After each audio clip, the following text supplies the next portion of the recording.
funny how money changes situation. Miscommunication leads to complication. My emancipation don't need you.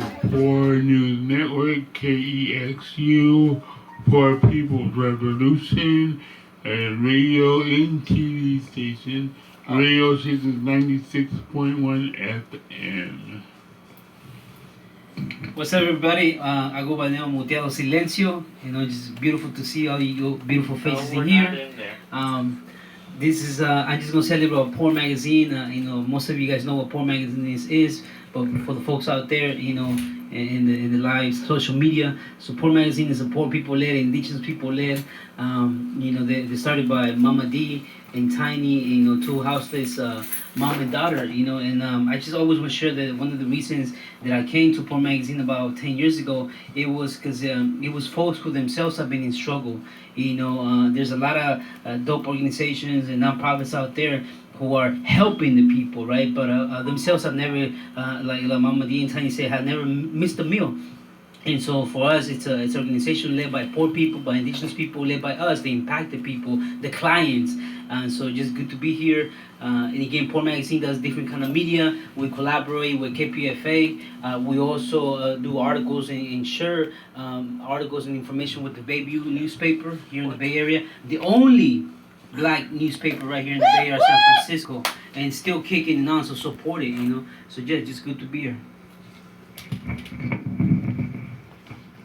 Okay, what is homefulness? Hey, I'm Lori, also known as Ecstasine, and I want to talk to you a little bit about our homefulness project.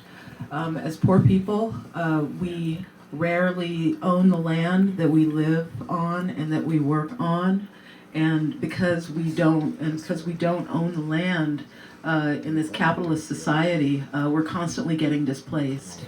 You know, so homefulness is an answer to that displacement. It's an answer to homelessness. It is a housing project, a co-housing project, multi-generational, that's taking place on our land, on land that we own, in as much as anybody can own a piece of Mama Earth here in East Oakland. Come see us.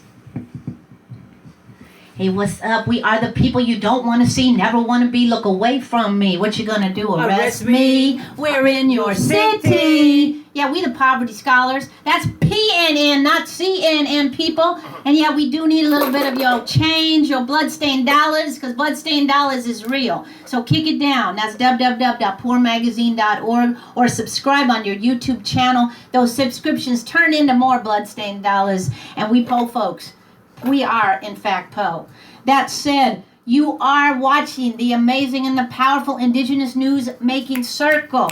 This is not the Trump Tower. This is not Bloomberg News. This ain't CNN. This is PNN. Okay? And the reality is you're going to only get the truth. The truth from the margins, the truth from the street corner preachers and teachers and mama reachers. You're going to get the realness right up in here. Maybe a little bit too real, but let be known. When we dealing with this crucial hatchet man of the aristocracy out there, this Trumpa clown, who just, can I get a witness for all of our beautiful migrante scholars who are fighting for the right to stay on this side of the false borders today. We have to fight with our truth. We have to fight with our stories. So we are very proud to be speaking to you from this liberated Ohlone Lashan land, because truth be told, we can't be depending on the man. We can't be depending on the legislators and the lobbying, because the non-profiteers will always come up with some new plan. So let's take that stuff back. Let's take our science and our art and our knowledge. Can I get a witness for the Poverty Scholars? Yes. Right? So this is Newsroom. This is a poor people-led newsroom. And what I mean by that is that every single Poverty Scholar that you're going to get to meet tonight is the editorial board. For those of you out in YouTube land, you are also the editorial board. So if you have questions that you want to weigh in on when our special guests start speaking, please send those messages to us and we will put them on the air. That said, Newsroom is us folks taking this news space back. And we always recognize that the reality is that as poor folks, as indigenous peoples, as displaced and gentrificated, We are lied about all the time. We are talked about, not talked with. Our stories are told for us, not by us. And so again, we're taking that space back. And that space is a power space. We have agency, we have a voice, and we just make sure that in this beautiful, hallowed land, this liberated Lonely Lashawn land, we are leading that voice. Yes. So, all that to say, we're going to start out with something we call bio news. That means we introduce ourselves through poetry, through our story, or through our privilege or our struggle. That's one line or two, 60 seconds, because immediacy is real in media. And so we never bore you, because Hollywood is in the revolution too. Ashe, Mama D. So we tell you just one line about who we are, and then we pass it to the next editorial consultant in this powerful news-making circle. So I'm going to pass it to my brother Leroy to kick that off. Leroy! The black cripple is here. Afro, black, Afro, crip, making up our own language internationally.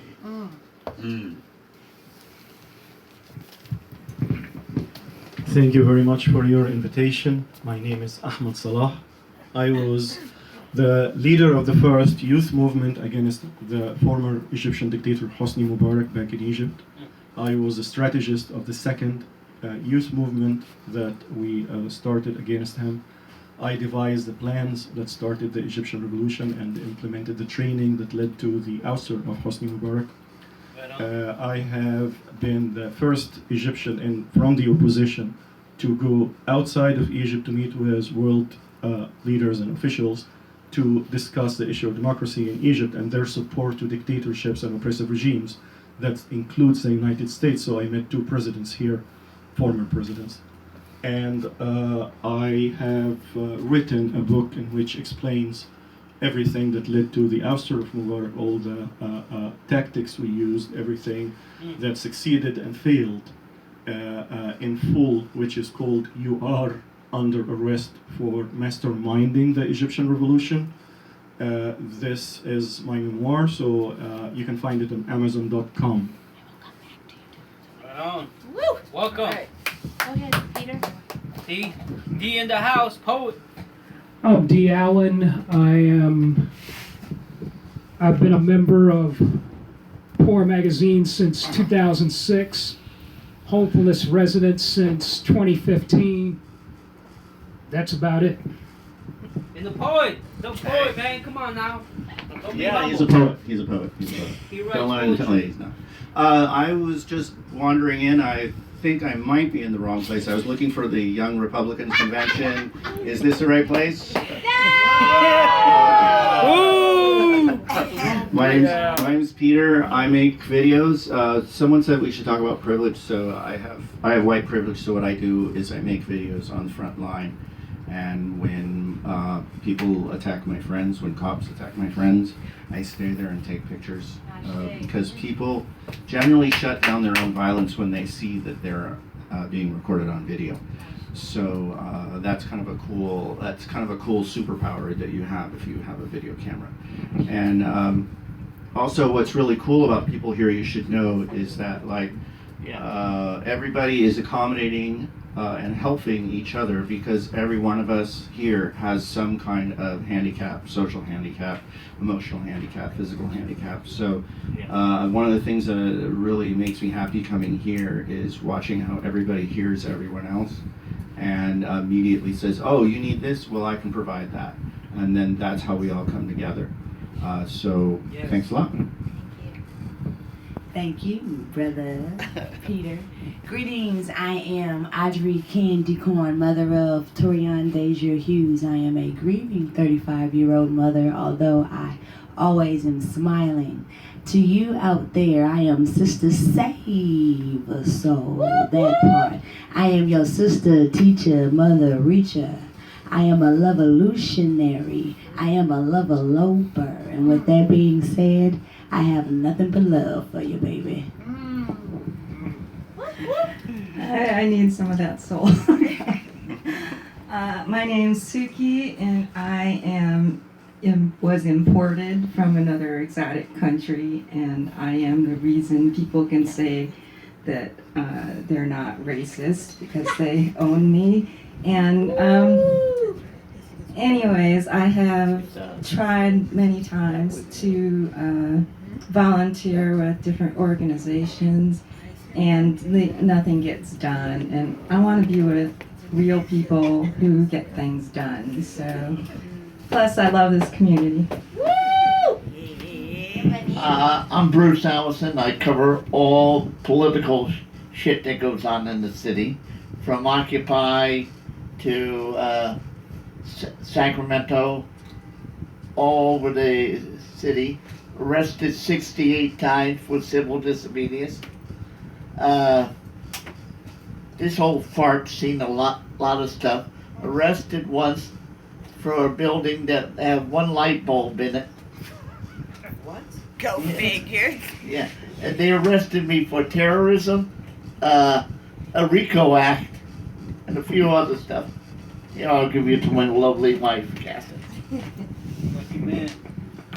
Okay, thank you. My name is Kathy Galvez. I was a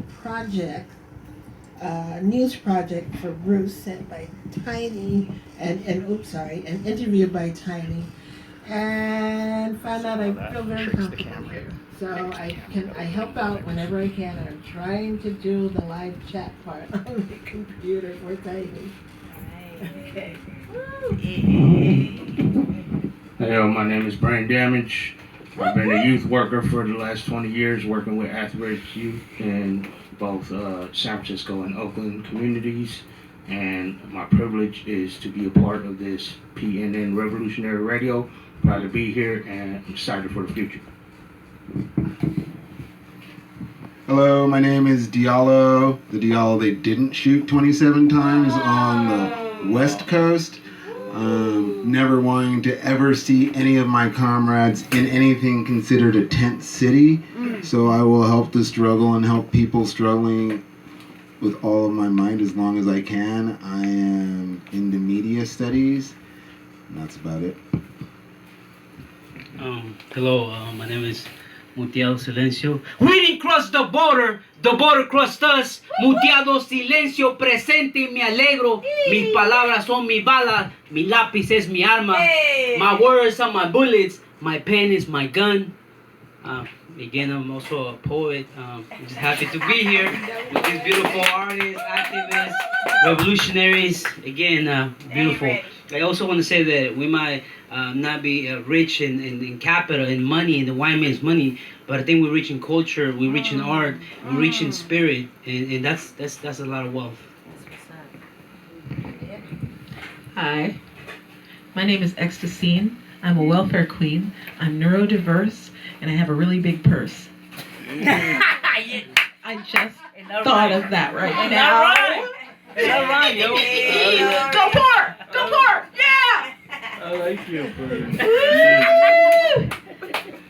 Incarcerated for crimes of poverty. That's being homeless, poor, and on welfare in this capitalist society. Currently at risk of falling back in those cracks, but on the earth to save the world with the word and the process, me and mine. So I am a poverty scholar, the melanin challenged daughter of a strong Afro-Boricua mama, for without whom there would be no me. Ashe Mama D. Yes. I'm Mama Soltera and a welfare queen. And I do want to say that for those out in YouTube Landia, I am wearing a jail suit. I'm also rocking my Taino Borican flag from my brothers and sisters. Yeah. They're dealing with more empirical empire capitalism on that side, just like our brothers and sisters crossing false borders on Turtle Island. But I wear this jail suit because I did 3 months hard time in Santa Rita for the act of the poverty's crime of being houseless. If any of you don't already know, one of the things I do is teach and speak, well, as all of us poverty scholars do at People's School. We teach and speak on poverty scholarship. That's not lived knowledge. That's academic knowledge. That's knowledge from the street corners, from these jailhouse place plantation prisons they put us in. And so in this case, we're in a money bail state. If you don't got the bread, you aren't free in this stolen land where nobody is free. So also ashe to our brothers and sisters inside the Razor Wild plantations. And I wear this in humility because I only did 3 months, while many of our brothers and sisters are in there for 30 and 40 years behind the secured housing units. So again, also love to our folks from the Notes from the Inside project at Poor Magazine who speak to us. And if any of you know folks inside, we also work with folks who are on the other side of those plantation walls and who send us work and then we publish it. Which segues nicely into a really quick PSA that we're going to try to do. We put out a lot of different media. For those of you who don't know, we work with the beautiful black newspaper, the Bayview. If anybody doesn't know the Bayview newspaper, like my brother Motiado said, it is the conscious black newspaper, right? We also do poormagazine.org. That's www.poormagazine.org. And our youth from Decolonize Academy do a youth-led All Nations Generations paper. And this is volume 8. Just came out. It just came out today. Right? It's called, this issue is called Wars on Our People, Wars on Our Bodies, with the headline story being Po food kills more Po people than guns. So our young people did a powerful research, that's what we call our poor people-led research, on the ways that all of us poor folks die of these diseases that are colonizer sicknesses that didn't happen to our bodies before we were eating their fake ass food. So for instance, like my sister Vivian, who's right behind the camera right now, talks about is the GMOs that they put in all of our food are killing us slowly. And we have illnesses like diabetes and heart disease, we have kidney failure, and we have high blood pressure in ways that we don't even understand. So our young folks did their own research because, of course, they're all coming from our communities that purposely feed us crap.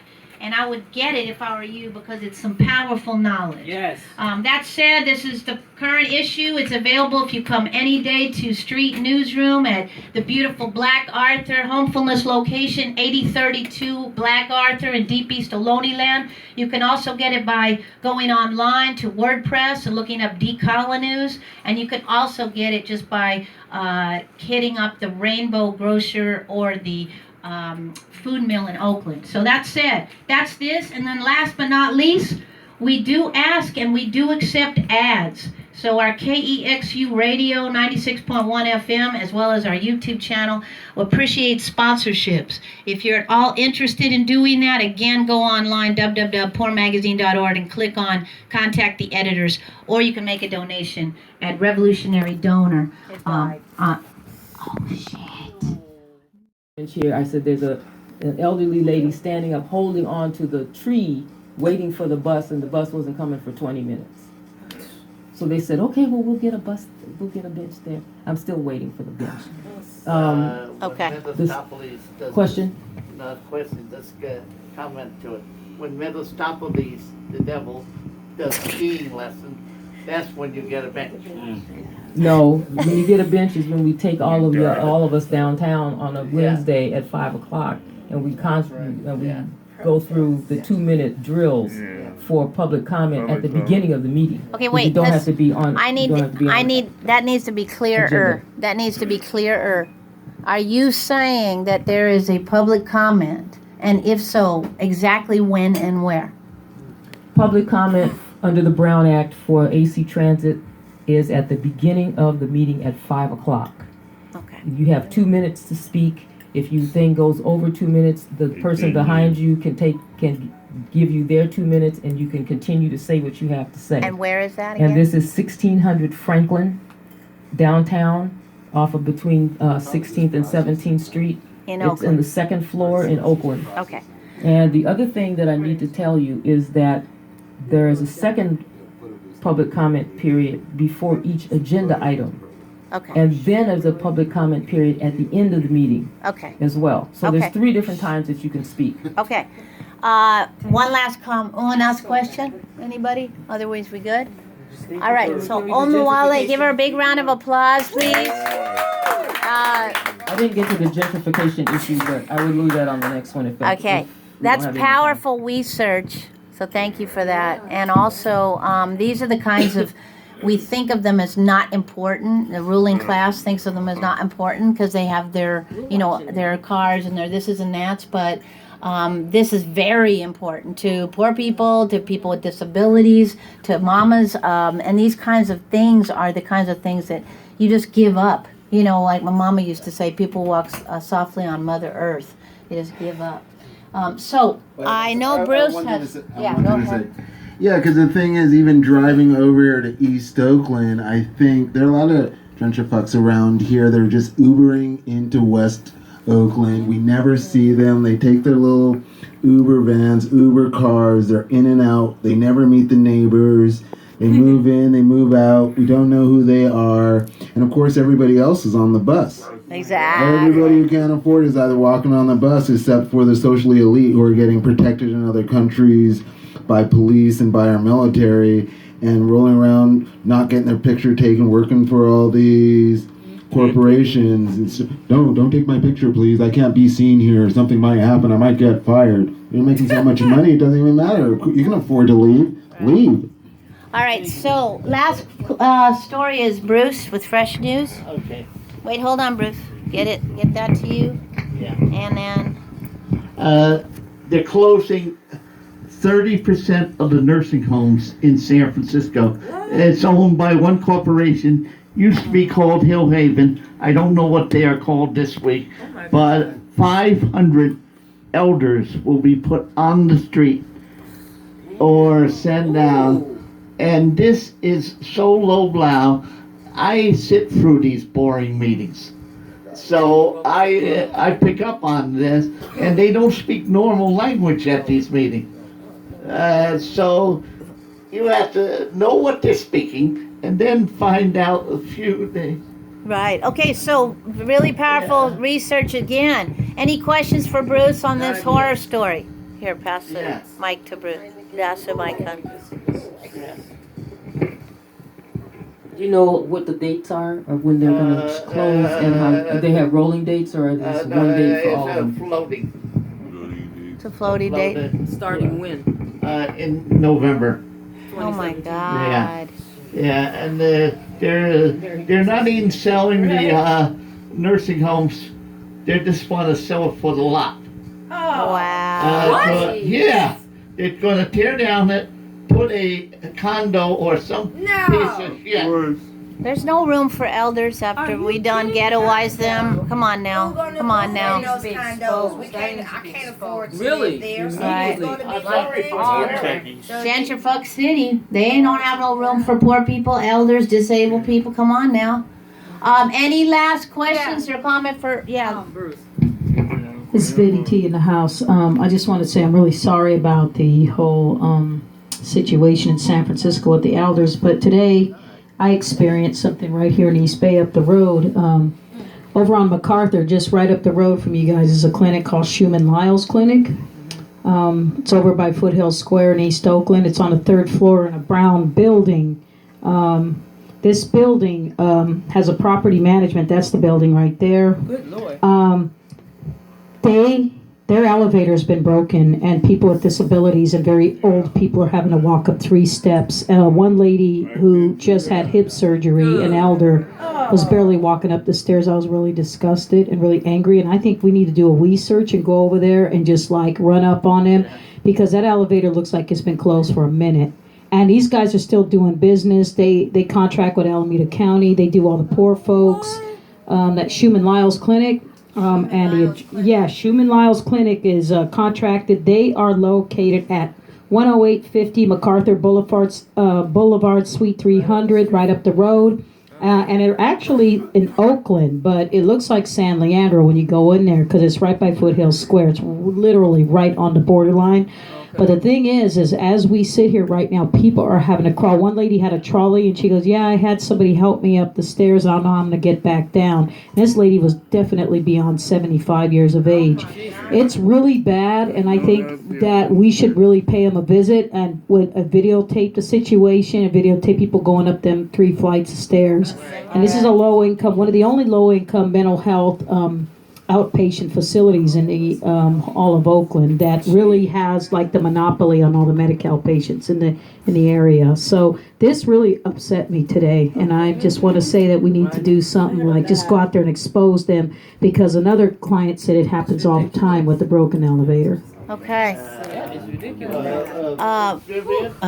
Yeah. Can I reply to that? Uh-huh. Okay. Go ahead, Bruce. Can I contact? Wait a minute. Okay. Can I contact the California Alliance of Retired Persons? Please. Yeah. I'm on their board. Okay, so if you could write down the address for Bruce, and then he'll do that. And then similarly, I think that there's a couple things we could do. So we could also, just with the amount of people in this room, and also the people listening when we put this out, we can put their phone number out. If it is there a phone number on there, and we could literally flood their calls. Do you? Is there a number that's listed, hon? Yeah, it should be. Let's see. You know, I couldn't even believe what was happening. Watching my mother go up the stairs like that. I feel that last year night, the partner Yeah, they always be doing shit like that. And then they making these big $1 million grants off our people and doing that kind of shit. So we're going to put a call out to everybody in the room. If you can actually call this number and tell them to fix their elevator, because we know that folks are struggling, and we are put them on notice that if they don't fix it in the next 2 weeks, We're coming down we'll there. come down there. We'll come down there. We'll have the city of Oakland cancel it. That's right. There you go. And it's real simple. The name of it is Schumann Lyles. SCH. MAN, and then dash LILES. LILES. Yeah. Okay, and they're on Foothill Square. No, they're outside of Foothill Square. Okay. Human Lyles mental health, or Yeah, outpatient. And while Viv's looking that up, again, tonight's meeting was dedicated to all of our folks struggling with these legislations like the DACA, who, many of whom are young people, have no option. And we want to put out love. We want to put out liberation to all the folks in the street who are marching tonight, who'll be marching tomorrow. We fight for the crumbs while we also manifest liberation. So we have to keep fighting for the crumbs, because that's the only way that our folks can continue to cross these false borders. So just putting that out, love, respect, and tonight's meeting is in honor of folks crossing those false borders and the struggle that we have to keep doing in the stolen Turtle Island. You have a phone number, babe? Yeah, the number is area code 510-569-9334. That's Schumann Lyles Clinic. Beautiful. Mental health in the community, so to speak. So welcome everybody. Sorry about those technical difficulties. As Tani was saying, we actually are poor people, and also as we go, talk about the digital divide. We're also learning as we go. This whole live stream on YouTube. So just please bear with us. Again, we spoke a little bit about what Poor Magazine is. We also did a little introductions. And again, just welcome back. And we're gonna keep doing that. We're gonna keep doing our bios, which is a short introduction of who we have in the room, and something about your struggle or something about your privilege. And I don't know if people can help me, remind me who was next. I believe it was Peter or the people who just came in. Okay, cool. There's two people who just came in, powerful people too, that I think that they will speak for themselves. Just introducing yourself. Hi, I'm Sister Omawale from Berkeley, and director of the Civic Action Coalition. What we're interested in is looking at the way AC Transit, Alameda Contra Costa County Transit Authority, is using its bus prices and its bus routes to gentrify the entire county of Alameda and the entire county of Contra Costa. Right. So I had gone to the meeting August 4th in El Cerrito for the board, and I had a couple of issues that I needed to raise with them, and one of them was the fact that they just raised fares again for the second or third time, and it wasn't The other fare raises that they did were not direct fare raises. They were indirect by cutting routes in half. And I wanted to talk about that tonight because that not only makes you have to pay twice for the same route, but it also cuts off certain neighborhoods from other neighborhoods. And we're going to come back to you. Yeah, I'll come back to me later. Thanks. Right on. We not there. We not there in the house. Just introduce yourself, babe. That's cool. That's it, Queen 90, that's it? And just pass the mic? Yeah, and then yeah, you're gonna be on camera. Now, I want to. My name is Queen. Before you go, I wanted to tell people a little filmmaker's trick. It's really important. If you do this to a person who's backlit, then they're too dark. But you can do this. Yeah, and don't show all of my body neither. I don't want to look like a cute little potato. You look like I just see your face. But that makes the person brighter as soon as you go to a higher angle. Yeah. This makes it darker. Sort of when the light's behind a person, you can do that. Go to a higher angle. As soon as it does that, then you can see the person's face a lot better. Queen Andi, sorry for the interruption. Please go ahead. That's okay. Thank you for the information. We need that. I'm Queen Andi. Actually, born and raised in Frisco. Every day is a struggle to stay alive. I'm a single mama of 5 right now, technically by law. No car. No car. And they raised the bus fares on us too to $2.75, and I got pinched by a bus piggy, but I put God and Jesus to the equation. He didn't give me no ticket. But what I did, since I had to take these girls to school now and I got to catch a bus, I exercised my right. By law, I'm disabled, so I'm paying disabled price. I'm not paying that $2.75. I'm paying disabled price, and I push that. Now let them bus drivers know, but I see it. But, what about the other mothers? Because, I see a lot of kids sneaking on the bus and stuff. But what about the other mothers instead of take their kids to school? But anyway, that's my struggle, man. I'm just a soldier alone. Just a rose that's just run from concrete. And I'm just this rose alone. I don't come in a bunch. I don't come in a dozen or nothing. I'm just trying to hang on by a thread. And every day that I wake up in the morning, I thank God that I ain't lost my mind. Because I'm holding on to that by a thread, too. Right. So we're gonna ask. I don't know. Is Ahmed ready to come in? But we're gonna switch it over to our special guests and folks who have presentations. We have Ahmed, and then we have Suki. And I know we wanted to go back to Omawali. Is there anybody else specifically who had a presentation they wanted to speak on tonight, or fresh news? I got fresh news. Okay. And Chris, did you have one too? Okay. All right, so let me turn the mic over to Ahmed, and again, just reintroduce yourself, talk about 5 minutes, look for my hand signal, I'll say 5, and then we'll open it up to questions. Okay, thanks for being here. Thank you very much. Again, my name is Ahmed Salah, and I live in exile here in the city of San Francisco, as I can no longer go to my country, where I am accused of treason for overthrowing the regime of Hosni Mubarak in 2011. I have mentioned that I led the first youth movement against the Mubarak regime, and I was the strategist of the second movement that came after that, and then after that there were a few other movements that started by a few other people, but the 2011 revolution came with the planning that I have made since 2008. Since 2008, I have had a plan for a revolution in 2011, and this had come out in WikiLeaks cables that leaked, of course, as we all know, by Chelsea Manning and Assange, and that had documented this kind of planning and work, which was underground, of course, because I didn't want the Egyptian regime to know about it. So I tried to hide the work that I was doing as much as I could, but at the same time, I have even come here to the United States several times, about a dozen times, to Washington, D.C. in order to talk with officials about the dangers of keeping on supporting oppressive regimes, particularly the one of Hosni Mubarak, and that this would lead to no good for anyone to be enemy of the Egyptian people. And I think I had some success. It was only a few, but the rest, of course, So I luckily have or I don't know how to say it, like luckily or unluckily, but I am here in San Francisco, and I wish to share my experience, the lessons that I have learned.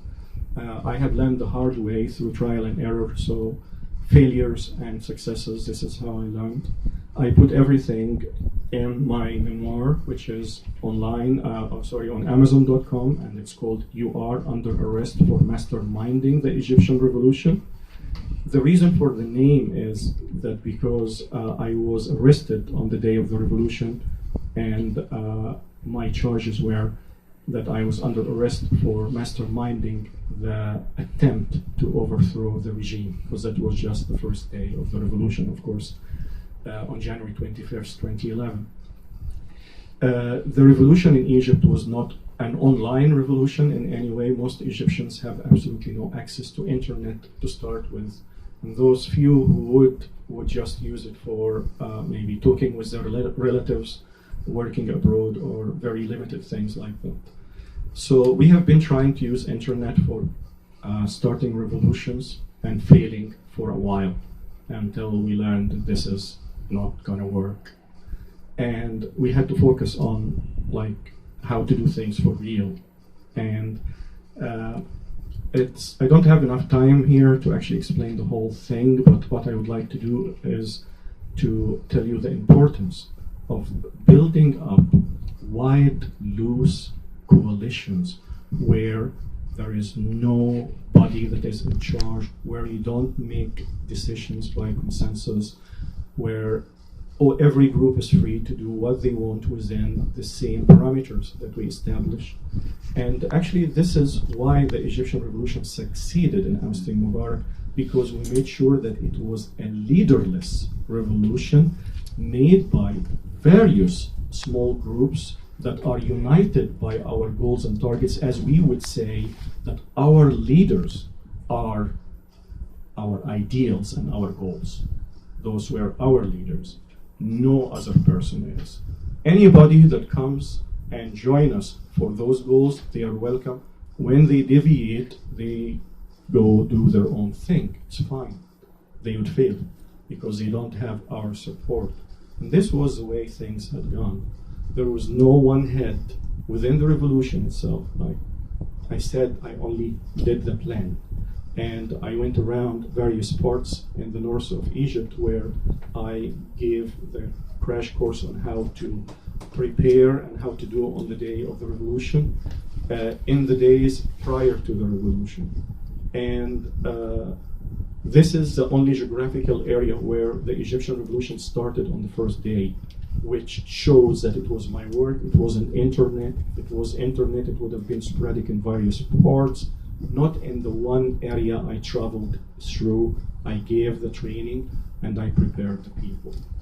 And the Egyptian revolution had succeeded in ousting 3 regimes. One was that of Hosni Mubarak, 3 decades dictator with 1.7 million soldiers in the police for the people, not for criminals, because we were the enemy. 500,000 others in the military to protect that regime.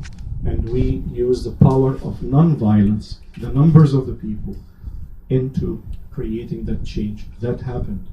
That was followed by the military, who used chemical weapons against protesters, killing thousands, giving me injuries that I still suffer.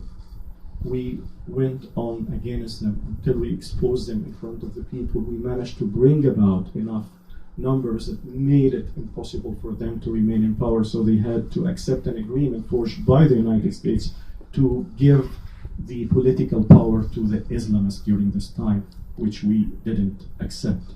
Islamists are not as Muslims. They are like the, the white supremacists here. They are like those, people who would use religion to cover their political agenda. So we Muslims, for example, we Muslims do not consider ourselves Islamists in general. Only a tiny fraction, of course, would take that ideology. So we started working again. I did that from exile, from here with my organization in Egypt, until we ousted Morsi. that Islamist fascist dictator. But now, unfortunately, we fell in the hands of the military in the worst possible way. The revolution still goes on in Egypt despite of death sentences that would be issued in a court, maybe 2,000 death sentences in 2 days, as we have seen the world records in making executions, as a matter of fact, in Egypt. Putting scores in prisons. Most of my friends and colleagues are either serving jail sentences in prisons or have been killed or injured, serious injuries without much help. I am open to answering any questions and to get into any discussions about the use of non-violence, because that was a non-violent revolution. That's why it succeeded. If we had used any violence, that would have given the regime the excuse to really use much harsher weapons and really kill us all. But we succeeded because we maintained non-violence, we maintained a good message for everyone that we want freedom and rights and equality for every single person. Thank you. Beautiful. And just one thing. Can I just say really quickly though? Can you say the name of your book before your questions? The name of the book that you can check out on Amazon.com and see, like, if you would be interested in, it's called "You Are Under Arrest for Masterminding the Egyptian Revolution," a memoir. Okay. Thank you. So who has the question? If anybody, Ahmed. Okay. I got one question. I heard that your medical staff was beaten in the hospitals. Even killed. Even killed. Doctors were murdered while treating patients by military and police in several occasions that are documented with pictures even of the bodies. I saw the pictures. While I'm holding the mic for you, can you tell people what a hand and a fist is and why that's a term? I'll hold the mic so you can make the hand sign. Well, it's actually a term that we use about being in prisons in Egypt, because in prisons in Egypt all you get is the floor in very condensed cells with very bad ventilation, and the only space you have that they give you is what we call a palm and a fist. This is your space on the ground. That's all. It's like totally a sardine can, for real. Imagine people when all the space that you have would allow you to be hot, like on your side, laying on the floor. You can't even lay with your back. You don't have that space. Just you know, and you can correct me if I'm wrong, but was it a park from the beginning involved, a park or some kind of where people gather, where they would want to build a mall, that people would disagree, and maybe got to. Oh, what was the thing that sparked the Egyptian revolution? That's What sparked it? The thing that sparked the Egyptian Started it. revolution. Yeah, what sparked it? That was the name of his memoir. People, That the unrest. there was a build up of things. But anyway, for me, I planned for the revolution to be in 2011 since 2008. So I've been